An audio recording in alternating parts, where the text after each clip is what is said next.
All right, so Strengthfinder, as I said in the introduction tab, if you unfold, you can read a little bit more about that. But this is a book program developed by Don Clifton. Google that, use ChatGPT, and educate yourself on the matter if that's important to you. Finding your strengths. So you already seen all this mind map that I walked you through.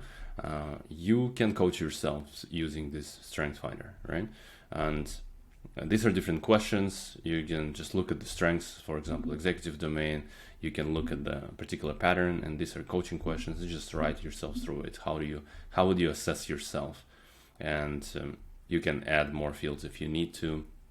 Same thing with the influencing domain, same thing with relationship building domain, and same thing with strategic thinking domain. You can generate coaching questions, right, for yourself. ChatGPT prompt, I'm coaching myself through Strengthfinder. I want to understand what are my core strengths. So generate a list of strengths and organize them in domains. And after that, I generate coaching questions that I could answer. So ChatGPT will spit out for you different coaching questions across different domains. Another thing that you can do is to go from the opposite. You can find your weaknesses, and that's important too, because we want to leverage our strengths and we want to dominate on our strengths, but we need to have awareness of our weaknesses. So we go here, same thing, ChatGPT, I want to also gain awareness around my weaknesses. So using Strengthsfinder model, generate the opposites and create a list of weaknesses that a person can have.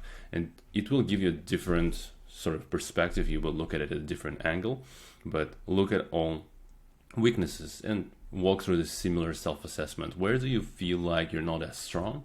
Where do you feel like you need to probably mitigate them, or potentially,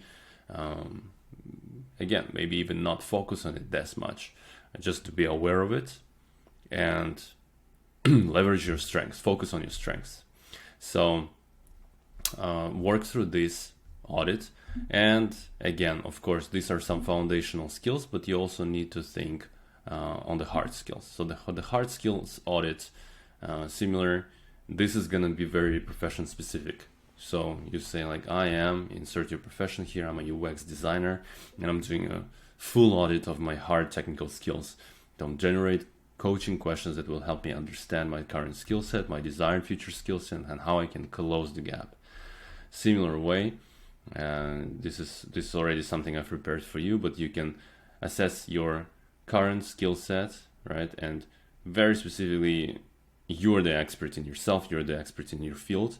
Think about your profession specific questions and write through them. Similar to this place, again, go through the desired future skill set and identifying the skill gap, and think about the action plan. How can you close the skill gap? So these are different parts, right? Work on your strengths, work on your weaknesses, work on your hard skills, educate yourself on this Strengthsfinder framework, and hopefully it will be insightful for you. Good luck with that.